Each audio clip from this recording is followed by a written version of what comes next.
Que Ajá, descargamos la vez pasada, esos son los que se refiere el licenciado. a esos 3 Correcto, documentos. exacto. Solo que vuelvan a abrir ese link para ver si ya pueden bajar la resolución de Ah, bueno. inscripción de un sindicato.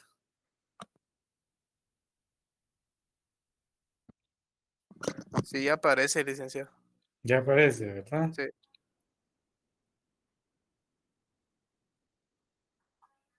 Vamos a ver.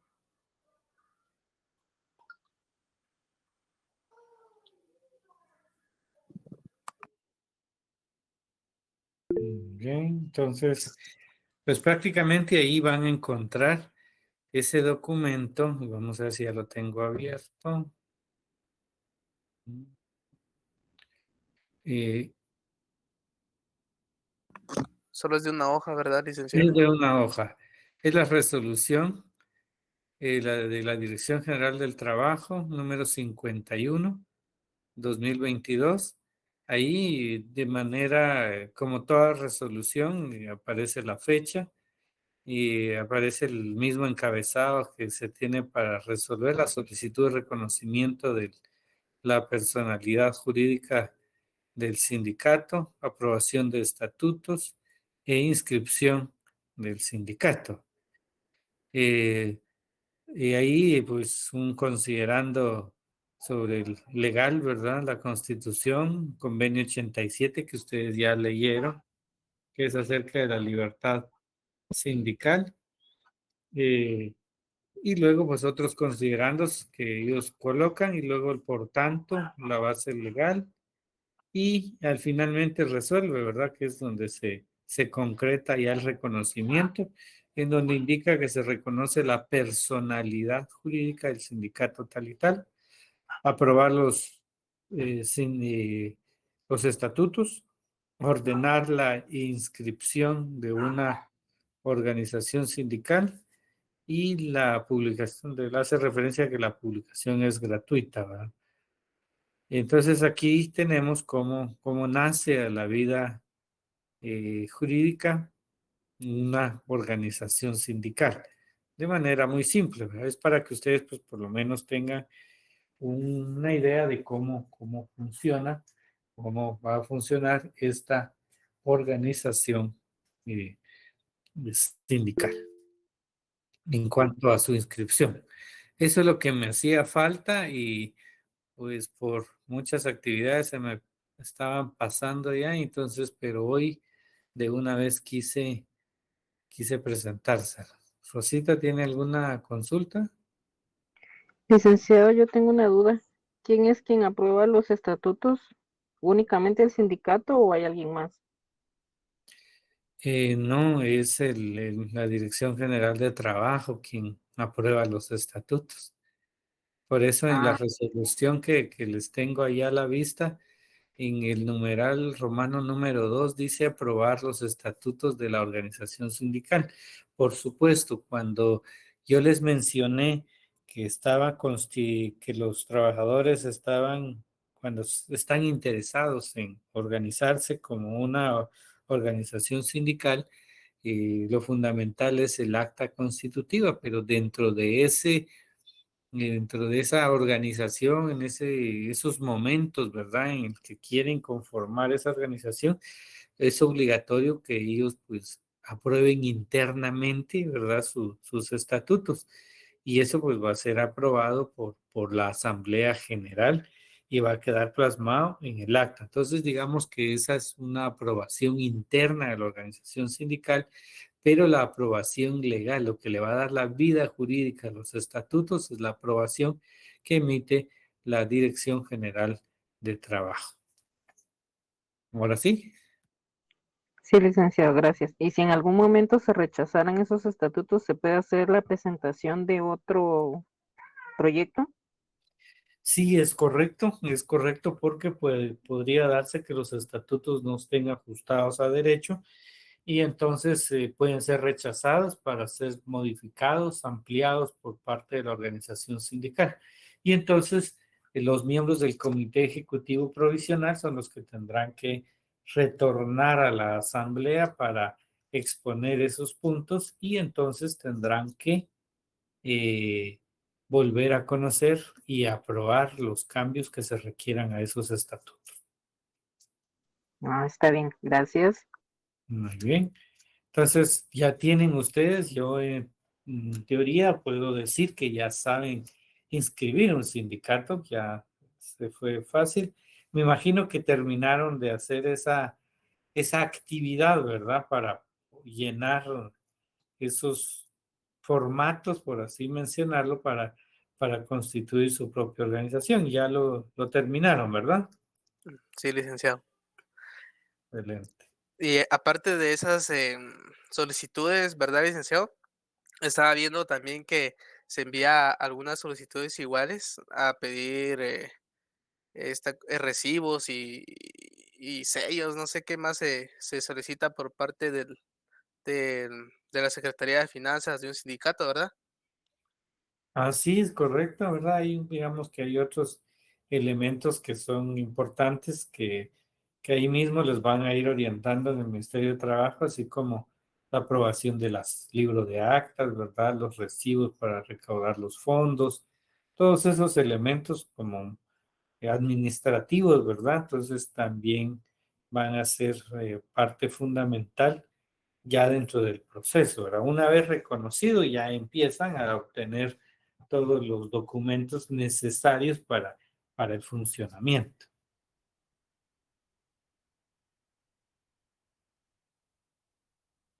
Bueno, entonces, dicho eso, y si no hay otra duda al respecto, vamos a empezar nuestra clase, recordando los temas anteriores acerca de las formas de normación colectiva.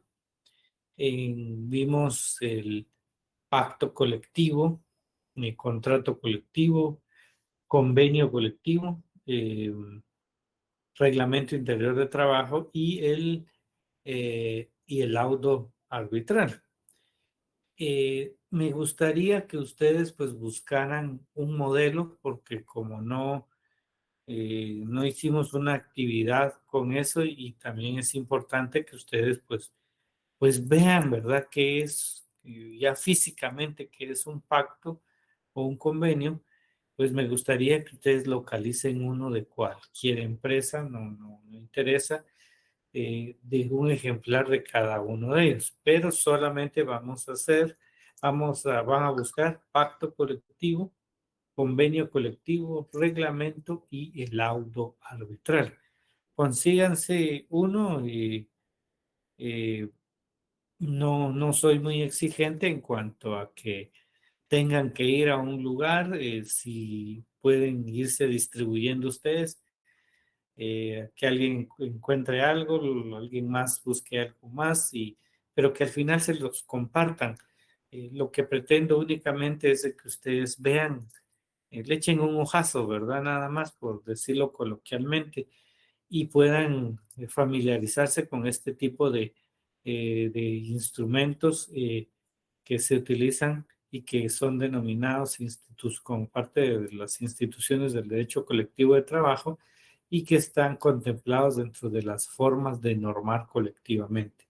Entonces hagan eso, eh, posiblemente uno va a ser más difícil conseguir que otro, pero hagan el esfuerzo y luego pues se los reparten solo para que lo vean. No necesito que se aprendan nada de esos documentos, sino quiero que lo vean y se familiaricen con eso. Entonces, eso es parte de lo que me faltó indicarles en la clase anterior. ¿Estamos bien ahí? ¿Tienen algún aclaratorio que darme sobre eso?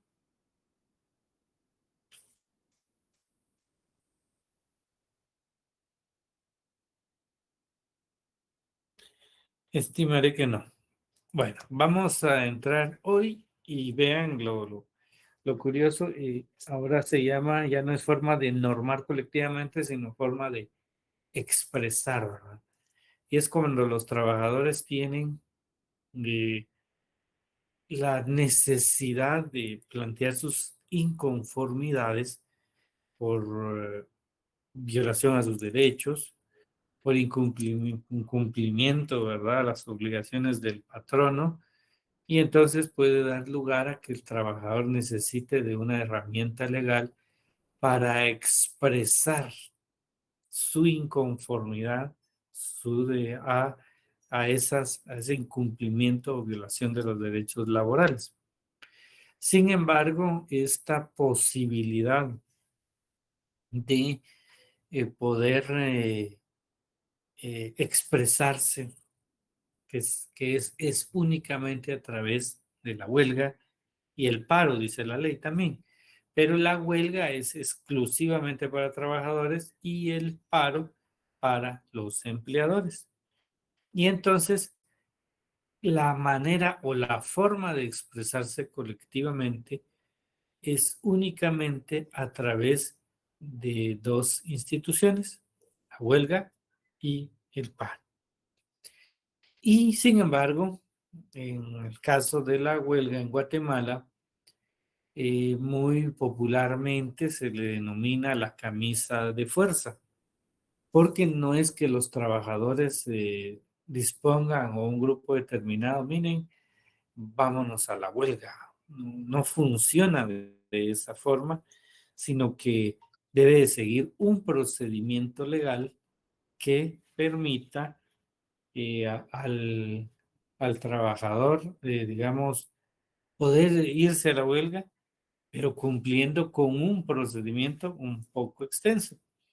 Y ese procedimiento se conoce como el procedimiento en la resolución de conflictos de carácter económico-social, es decir, o conciliación, como también es conocido, pero es todo un proceso legal que debe sufrir, digamos, el trabajador y al final que se le declare legal la huelga, entonces ya puede considerarse ir a la huelga. En tanto eso no suceda, no es una huelga legal.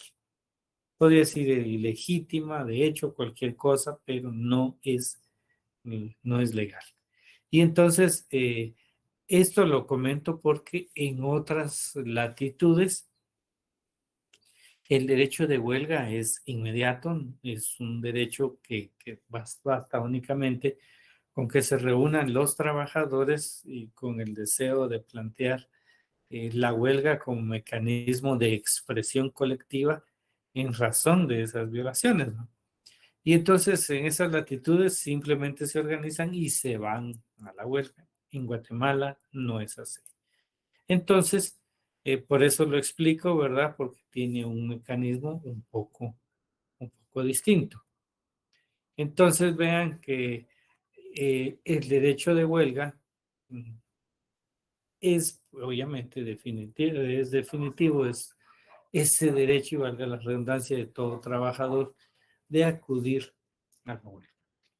Veamos el artículo 104 de la Constitución. Se reconoce el derecho de huelga y paro ejercido de conformidad con la ley después de agotados todos los procedimientos de conciliación. Estos derechos podrán ejercerse únicamente por razón de orden económico-social. Las leyes establecerán los casos y situaciones en que no serán permitidos la huelga y el paro. 104.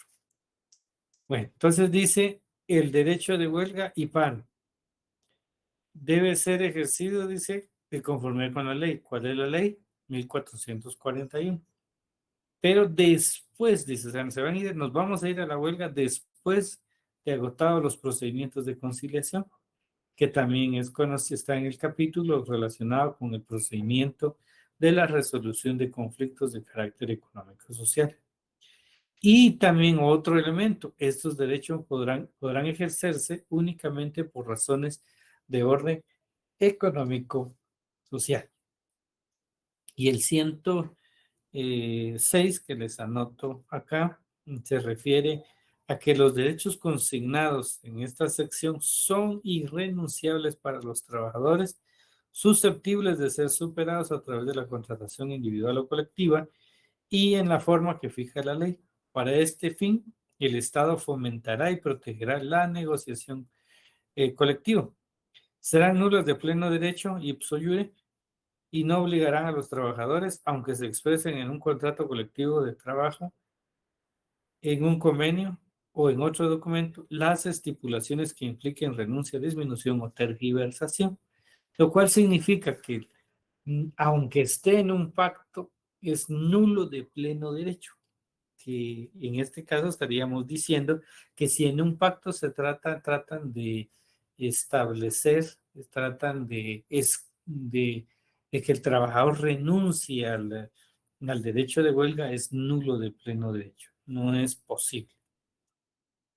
Para los trabajadores del Estado existe la ley de sindicalización y huelga de los trabajadores del Estado, está contenido en el decreto legislativo 71-86.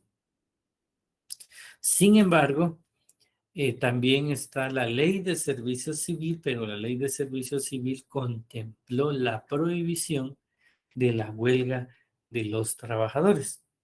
Sin embargo, dado que nuestra constitución fue emitida en 1985, entonces ya en el artículo 104 que acabo de leerles, pues ya se plasma la posibilidad de que todos los trabajadores tengan derecho a la huelga. Como consecuencia, es inconstitucional la prohibición establecida en la Ley de Servicio Civil.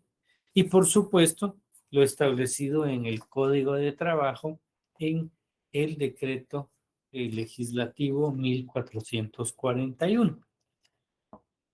Y aquí es donde ya marcamos la posibilidad de poder entrar en materia, porque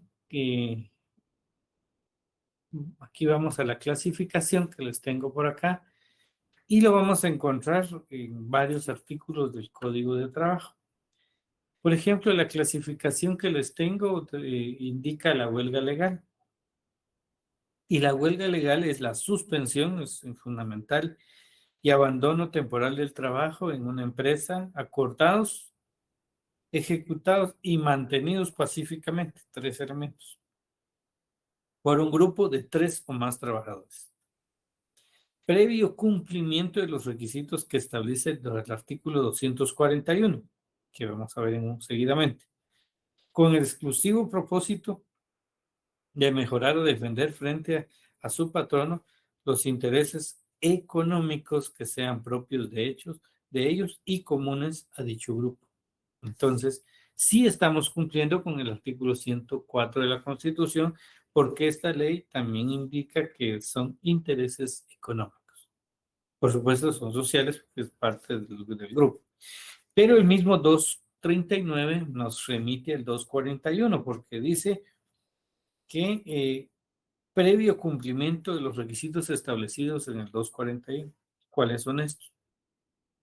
En el 241 establece, para declarar una huelga legal, los trabajadores deben, y ahí hay 3 literales.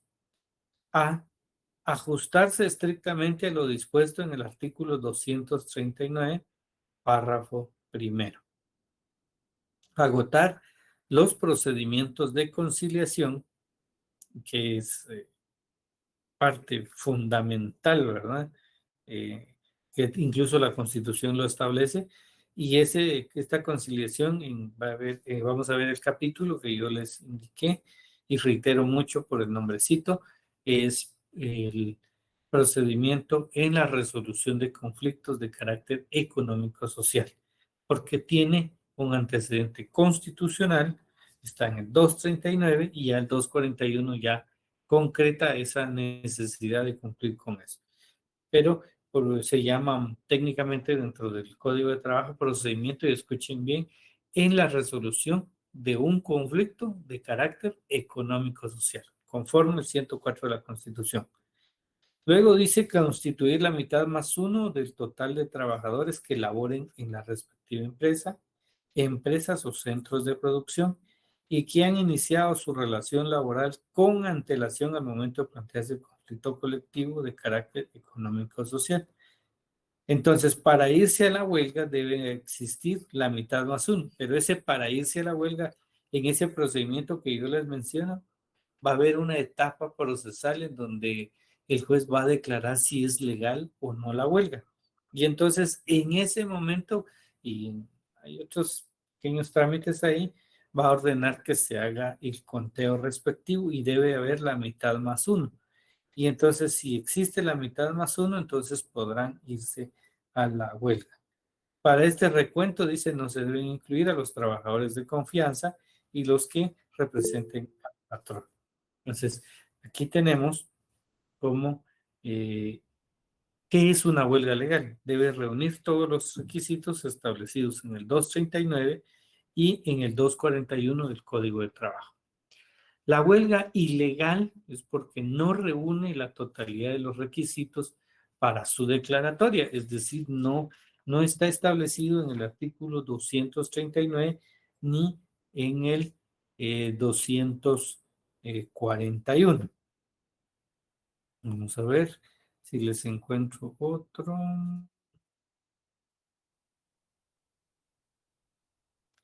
Un fundamento para la huelga ilegal podría ser el 244. Porque dice, cuando una huelga es declarada ilegal, los trabajadores y los trabajadores la realizan, el tribunal debe fijar al patrono un término de 20 días durante el cual éste, sin responsabilidad de su parte, podrá dar por terminado los contratos de trabajo de los trabajadores. Es decir, si la huelga es ilegal, porque si sabemos que lo legal es que llena los requisitos del 239 y 241, la ilegal no va a llenar esos requisitos y como consecuencia, en el 244 va a conceder al empleador 20 días para que pueda disponer el despido de estos trabajadores sin ninguna responsabilidad.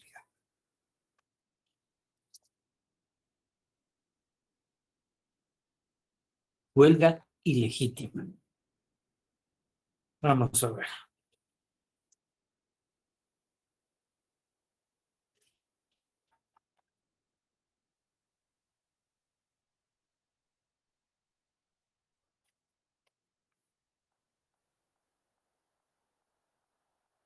En el 254 dice, el hecho de que un paro o una huelga termine por arreglo directo entre patronos y trabajadores o por decisión judicial, no exime de responsabilidad en que se hayan cometido delitos o faltas con motivo del conflicto. Ese es uno. Pero también hay otra, porque dice, en el 244, en el segundo párrafo, dice, las mismas reglas en los casos de huelga, de huelga de hecho o ilegítima.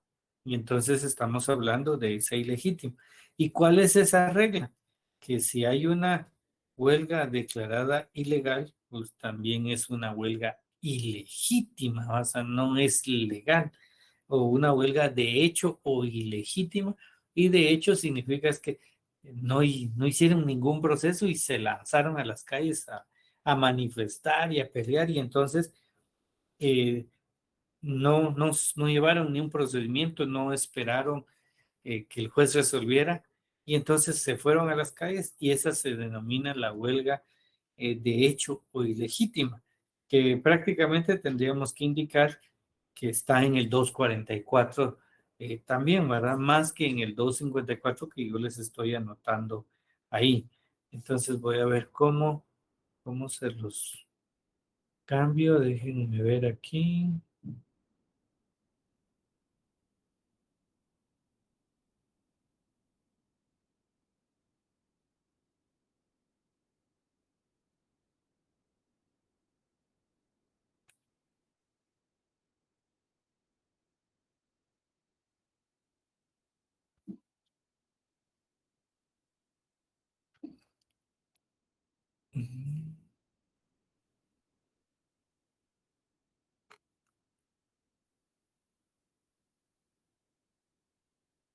Algo le pasó a mi cursor.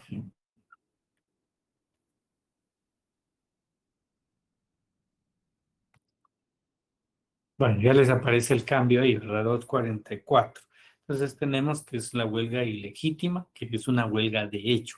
Ese sería el mejor fundamento. El 254 sabemos que van a tener consecuencias, porque el hecho que se vayan a una huelga ilegítima, pues las consecuencias es que en el 254 van a tener una sanción. Creo que mejor les dejo 244 y 254. Aquí estamos. Hoy sí, ya les quedó más que claro aquí. Muy bien, ahí están, 244 y 254. Ahora, ¿cuál es la huelga justa? Según esa clasificación. Aquí tenemos que es justa la huelga cuando los hechos que la motivan son imputables al patrón. Es decir, es cierto y el patrón es responsable de eso, eso queremos decir. Entonces, aparte, ahí son dos etapas para irnos a manifestar o a dejar de trabajar como una forma de expresar nuestra inconformidad. Y entonces, primero es que se debe declarar legal y la segunda es que el juez va a declarar la justicia o injusticia. Y entonces dice que es justa cuando el patrón es el culpable, ¿no? Entonces va a ser una declaración judicial por incumplimiento de los contratos individuales o colectivos de trabajo o pacto colectivo de condiciones de trabajo, o por la negativa injustificada a celebrar este último, ¿va? Entonces hay un problema. U otorgar las mejoras económicas que los trabajadores pidan y que el patrono esté en posibilidades de conceder. Es injusta la huelga cuando no concurren estos elementos. Entonces, de una vez resolvemos esa clasificación de la huelga justa e injusta. Justa es imputable al patrón. Compañera Jessica, su micrófono. Ya la silencio. Gracias. Bueno, entonces estábamos acá. Y en este artículo 244, y entonces de la huelga legal, la huelga justa, perdón, estoy aclarando que el culpable es el empleador, pero por estos motivos, pero es injusta cuando no se dan esos presupuestos, es decir, el empleador no es culpable, porque puede ser que quieran irse a la huelga porque quieren aumentos, pero la empresa puede muy bien justificar que no tiene esa posibilidad económica de darles a los trabajadores.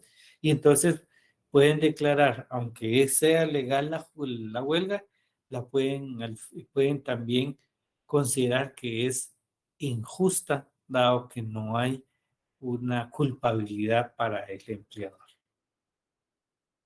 Y en este mismo artículo dice que si la huelga se declara justa, los tribunales de trabajo y previsión social deben condenar al patrono al pago de los salarios a los días en que estos hayan holgado, es decir, los que estén en huelga. Los trabajadores que por la naturaleza de sus funciones deban laborar durante el tiempo que dure la huelga tendrán derecho a salario doble. En algunas empresas, por la naturaleza del servicio, no pueden interrumpir las labores, entonces van a pedir que un grupo se quede y a trabajar y ese grupo va a recibir doble salario. Y los otros no, solo un salario. Si la huelga es declarada injusta, los trabajadores que hayan holgado, pues decir que han estado en huelga, no tendrán derecho al salario por el tiempo que dure la huelga y los que hubieran laborado solo van a tener derecho a un salario. No podrán negarse la realización de la huelga, no podrán llegar a la realización los trabajadores de empresas de transporte mientras se encuentren en viaje y no hayan terminado este. Por los trabajadores de clínicas, de hospitales, higiene y aseo, y los que laboran en empresas que proporcionan energía motriz, alumbrado, telecomunicaciones y plantas de procesamiento y distribución de agua para servicio de las poblaciones, mientras no se proporcione el personal necesario para evitar que se suspendan tales servicios sin causar un daño grave e inmediato a la salud, seguridad y economía pública. Tampoco pueden irse a la huelga las fuerzas de seguridad del Estado. Entonces, tenemos estas tres limitantes para realizar una, una huelga. Entonces, también el 244 es importante verlo nuevamente. Bueno, que ya lo vimos, ¿verdad? Cuando sea declarada ilegal, que es una consecuencia, y ya lo citamos dentro de la huelga ilegítima, las consecuencias, porque hay un plazo para que el empleador pueda despedir sin ninguna responsabilidad. Bueno, entonces tenemos estos artículos que tendrán que leer desde el 239 al 244. Pero en el otro grupo omití mencionar esto, pero también lean los artículos del 253 al 256 también. Bueno, y entonces ya podemos indicar que es una huelga justa, una huelga injusta.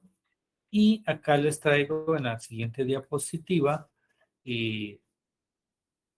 la definición, que en el 239 lo pueden encontrar. Y vean algunos, les anoté algunos antecedentes que desde 1921, pues es la nuestra, pero que en 1917 nos ganaron, ¿verdad? Porque se creó la primera constitución en México que reconoció el derecho de huelga. Ya en el 45, pues ya hay mecanismos de referencia textual de derecho de huelga. En el 56 también. En el 65 mantiene el reconocimiento del derecho de huelga, pero prohíbe textualmente la huelga de los trabajadores del Estado. Por esa razón es que en la Ley de Servicio Civil aún se contempla esa prohibición. Y en la Constitución de 1985, pues que se reconoce plenamente, tal y como lo conocemos actualmente, el reconocimiento formal del derecho de huelga contenido en el 104 de los trabajadores del Estado. Y en el 116, perdón, para los trabajadores del Estado, en el 116 con limitaciones, pero únicamente para servicios públicos de carácter esencial. Esto me gustaría que ustedes pues busquen, hay un digesto sobre las constituciones y que por lo menos me vean desde 1945 al 65 en esas tres constituciones en donde es que estaba regulado ese derecho de huelga para confirmar que en efecto pues estaban reguladas en esa época. Bueno, abro el espacio para preguntas y respuestas.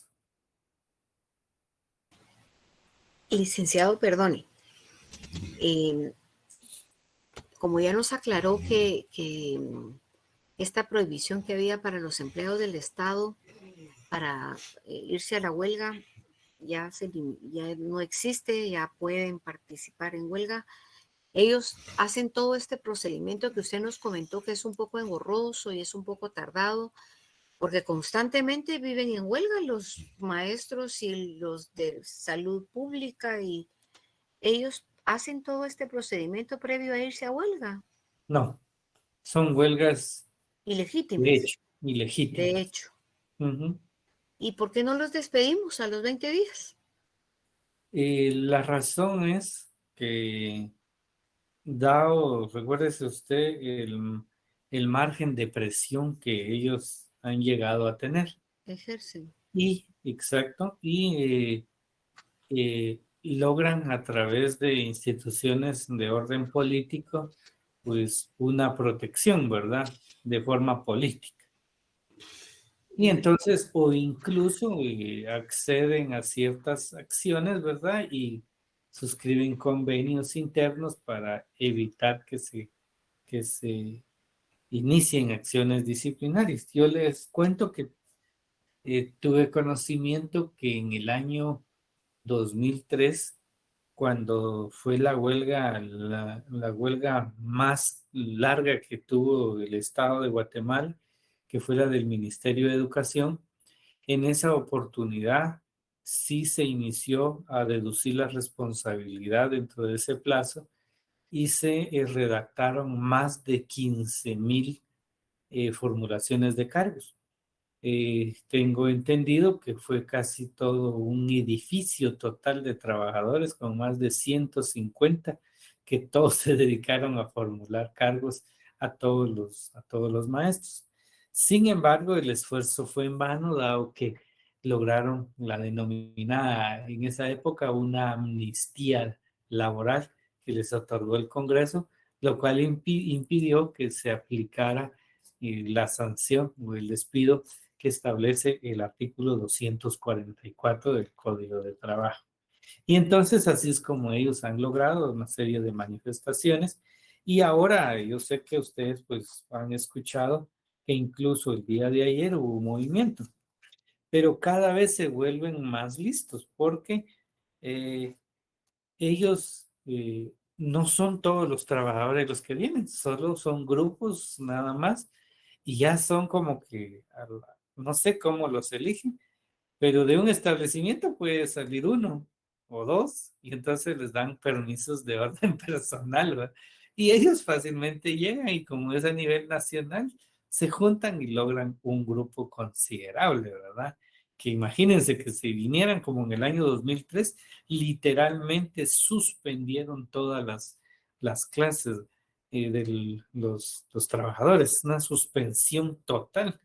En cambio ahora solo tienen delegados y siguen las clases sin interrumpirlas, cubren las clases del maestro que no está atendiendo y él se viene a manifestar. O sea, tienen mecanismos ahora, ¿verdad? Buscan la manera de evitar ser sancionados. Muchas gracias, licenciado. Yo creo que necesitamos ser más enérgicos, sobre todo con el Ministerio de Educación, porque la educación es tan deficiente y estos señores solo protestando y el Estado ya no tiene más plata para seguirles dando aumentos. Yo sí ya los hubiera despedido, licenciado. Fíjese, Ethel, que hay limitantes, vea, porque... Qué complicado. Sí, vea, nosotros acabamos de pasar un proceso de conocer teóricamente qué es un pacto colectivo de condiciones de trabajo.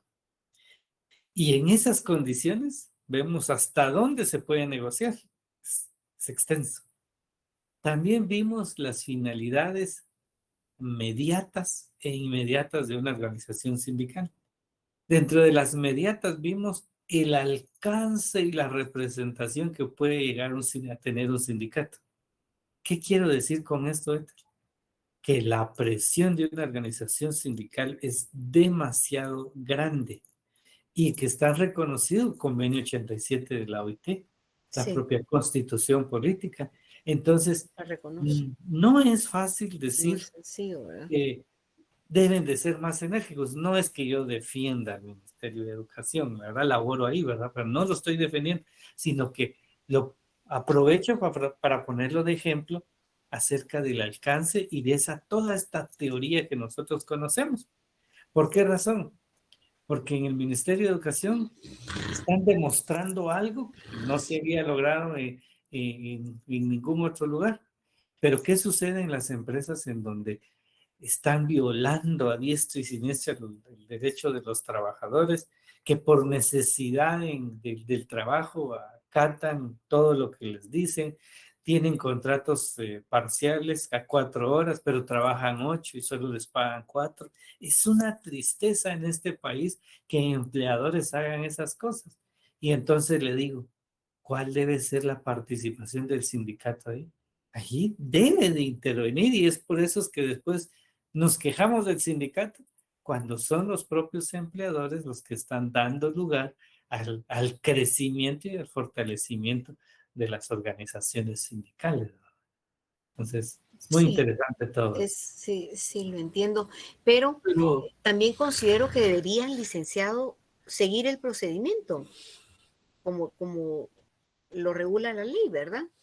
No, yo estoy de acuerdo, pero como le expliqué, buscan los mecanismos habidos y le juegan la vuelta. En otros términos, es que así es, ¿verdad? Y es muy difícil, créeme que se paga precios altos cuando se pretende hacer algo, ¿verdad? O sea, es difícil. Por el empoderamiento legal que tienen las organizaciones sindicales. No hay de otra manera. Entenderlo de otra manera es imposible, ¿no? Sí, pero al final, pero, ¿qué le dijera yo? El sindicalismo en cuanto al Estado casi no trabaja, Lic. Ah, bueno, si usted Casi se la mayoría. refiere a los trabajadores, tal vez sí, ¿verdad? De los que integran el sindicato, pues, Casi la posiblemente. mayoría. Sí, pero recuérdese usted que, que legalmente pueden llegar a tener eso, ¿verdad? Y más, ¿no? Porque yo estuve, digamos, yo estuve trabajando en el Ministerio de Comunicaciones y cuando yo iba a caminos, ahí andaban paseando y no se les puede decir nada. Es claro. Incluso en el artículo 61 del Código de Trabajo, literal H, si no me equivoco, establece el derecho que tienen a 6 días y otros que les sean autorizados. Y normalmente en los pactos colectivos se están consignando la licencia completa para los miembros del comité ejecutivo.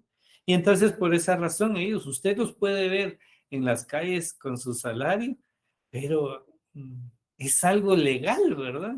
Y son los miembros de hasta 9 integrantes del comité ejecutivo.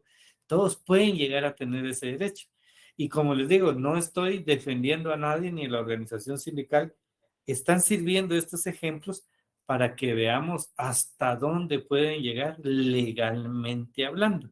Y forma parte de nuestro curso.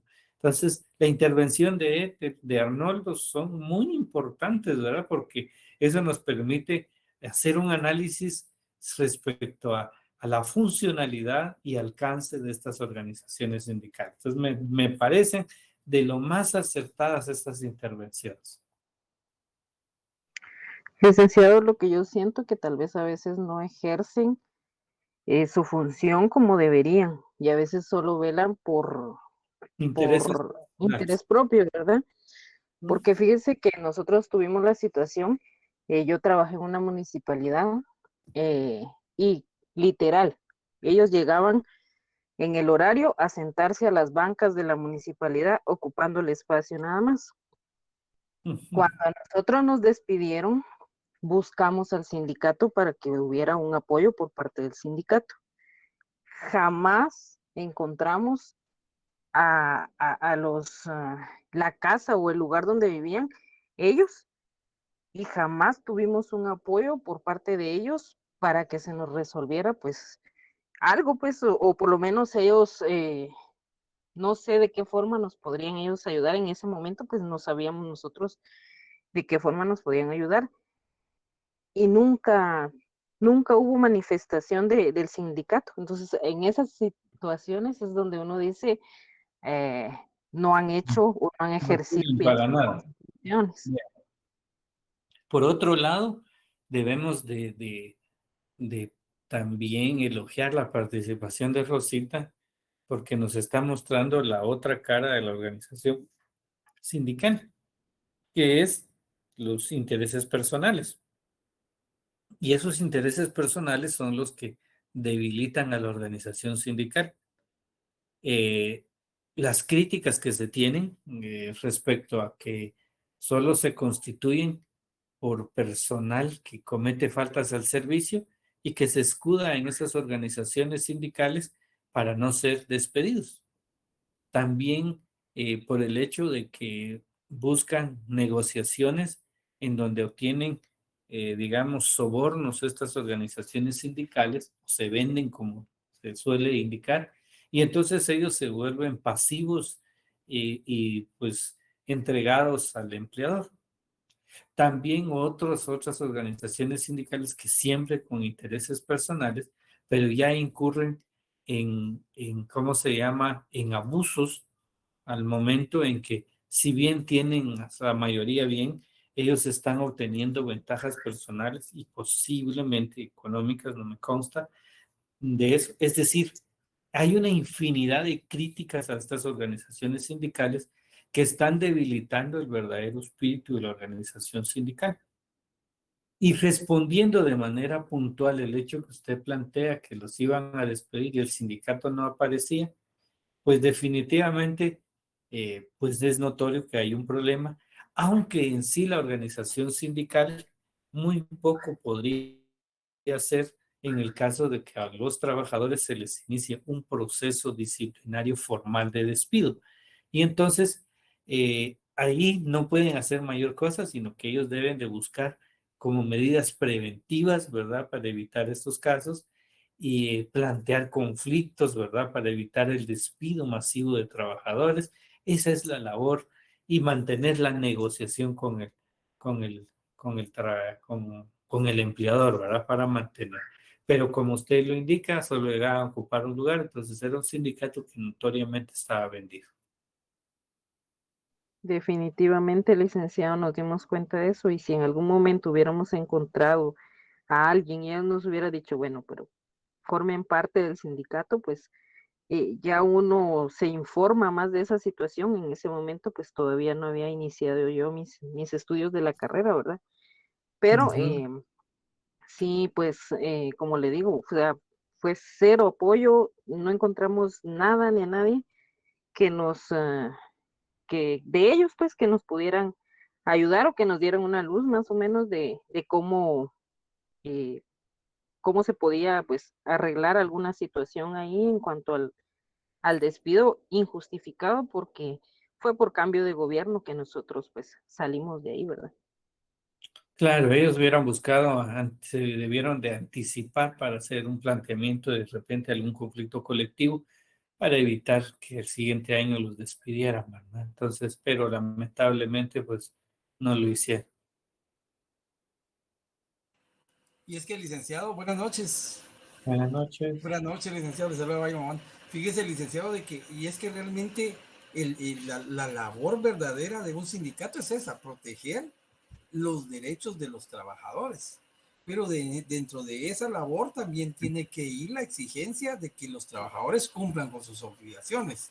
Porque al momento que se dan esos cambios de gobierno, como decía la compañera, en el que viene y van a volar cabezas, ¿verdad? Diestra y siniestra sin ver meritocracia. No le dan ningún valor a la meritocracia.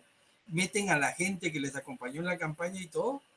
Y ¿cómo se llama? Ahí, justo en ese momento, es que el sindicato debe actuar a favor y a defender a sus compañeros por el hecho, bueno, y más bien a los compañeros que cumplieron con sus obligaciones también, porque se trata de defender tanto los derechos como del trabajador y en este caso como de la empresa, en este caso prácticamente de esa institución del Estado, porque al final de cuentas esa institución del Estado nos pertenece a todos y son los bienes esos los que también tiene que proteger el sindicalista, ¿verdad? O sea, pues de que todas las labores que lleven a cabo ahí sean bien hechas, ¿verdad, licenciado? Y llevadas a cabo. Entonces yo pienso eso, de que definitivamente deben velar por los derechos del trabajador y esa función es la vital del sindicato, ¿verdad? Porque un solo leño no arde, dicen, ¿verdad? No hace hoguera. Entonces, pero también esas personas que forman parte del sindicato deben ser conscientes de cumplir con sus labores y no sentirse amparadas a la sombra del sindicato y no cumplir con sus tareas porque saben de que ellos los van a defender y no hay manera de quitarlos aunque no cumplan con esa función, ¿verdad, licenciado? Yo, como le digo, de hecho, en una ocasión tuve la oportunidad de llevar una planilla, por ejemplo, en las elecciones pasadas, pero mi consigna fue esta con los compañeros que yo invité a participar. Les dije, bueno, si Dios lo permite, llegamos a estar en el puesto por el que íbamos a ir a las elecciones, tienen que tener claro que si alguno de ustedes se mete algún problema, cada quien va a tener que responder por eso, porque yo no voy a llegar para defender a gente que esté siendo corrupta. Y esa tiene que ser la consigna en este tipo de sindicatos. No estar defendiendo la corrupción, pero sí apoyar sí que como se pueda, de cualquier manera, al trabajador que está haciendo justo con sus labores. Eso es lo que yo considero y darle valor a la meritocracia. Pues prácticamente son parte de esas tareas que competen directamente a la organización sindical, son sumamente importantes y es lo que yo concibo el deber ser de la organización sindical. Entonces, ese deber ser se traduce en todo lo que usted mencionó. El problema es que muchas organizaciones pues están incumpliendo con esa labor fundamental y es la crítica que se les tiene, ¿verdad? Que no apoyan o que interfieren en asuntos que ni siquiera les competen y no es de interés propio para los trabajadores, ¿verdad? Entonces, pues son comentarios muy buenos, ¿verdad? Para este tema y me agrada que los digan porque en mi labor es enseñar el deber ser de una organización sindical, ver con objetividad para qué puede servir y fomentar el, el- la- el cumplimiento de estas organizaciones, ¿verdad? A su efectivo rol que necesariamente deben de cumplir, ¿verdad? José Tabico. Buenas noches, licenciado. Eh, yo quería hacer un comentario acerca del, del sindicalismo. Según pues yo he sacado la conclusión con el libro que usted nos dejó, pues desde la contrarrevolución, los empresarios hasta los políticos se encargaron de prácticamente de atacar a los sindicatos, de poner a personas afines a sus intereses. Y sería fue como un gran trabajo desde el 1954 hasta la fecha, en que todos los empresarios y políticos se encargaron de nominar hasta conocidos o afines a sus propios intereses para que el sindicato sea eh, prácticamente reprochado por la sociedad y por lo que eso se ha estado viendo mucho con los compañeros y en otras partes me he dado cuenta que los sindicatos están mal vistos por lo mismo. Entonces, mi conclusión es que desde ese entonces se ha tratado de que todos los sindicatos hagan mal su trabajo para que las personas no piensen en integrar uno o no vean que como usted lo decía, los sindicatos tienen un gran poder político. Entonces, eso es lo que le temen los empresarios y los políticos, que se vuelva a hacer como en el 44, que la mayoría de personas se unían a un sindicato y pudieron transformar totalmente el país, pero lastimosamente, pues la intervención estadounidense y todo eso nos vinieron a quitar la revolución. Entonces, esa es mi conclusión nomás, licenciado. Ya, gracias. Mario, Gracias, ya solo licenciado. Mario y ya vamos cerrando. Gracias, licenciado. Buenas noches.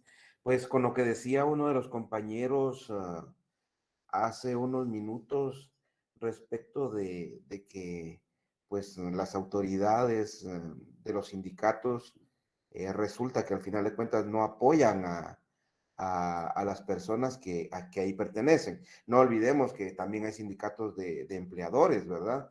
Pero en el caso de los sindicatos de trabajadores, yo veo que muchas veces cuando alguien llega a ostentar un puesto de poder, se le olvidan las razones que lo llevaron a ese punto y es algo que se da mucho en este tipo de organizaciones, puesto que los patronos, de cierto modo, los seducen económicamente, ¿verdad? Eh, para que pues vendan los principios que fundamentan a esa organización. Es mi opinión al Sí, respecto. lamentablemente. Tiene toda la razón y siempre pues pasa eso, ¿verdad? Solo que aclaro que en el Estado no hay sindicato de empleadores, solo de trabajadores, ¿verdad? Entonces, lo que existe son compadrazgos, ¿verdad? En el Estado y siempre colocar por afinidad los puestos directivos, ¿verdad? Esto es lo que siempre ha existido. Bueno, miren, dejamos hasta aquí la clase. Vamos a continuar, ¿verdad? Nos hace falta el paro y podemos continuar continuar con esta charla, que me parece de lo más acertado, enriquece la clase y yo encantado con recibir todos sus comentarios. Pero tenemos todavía el paro y le voy a pedir a Arnoldo Roque en la próxima que me haga favor de participar y así ya vamos a ir concluyendo. Así que pasen feliz noche. Gracias, licenciado. Buenas noches.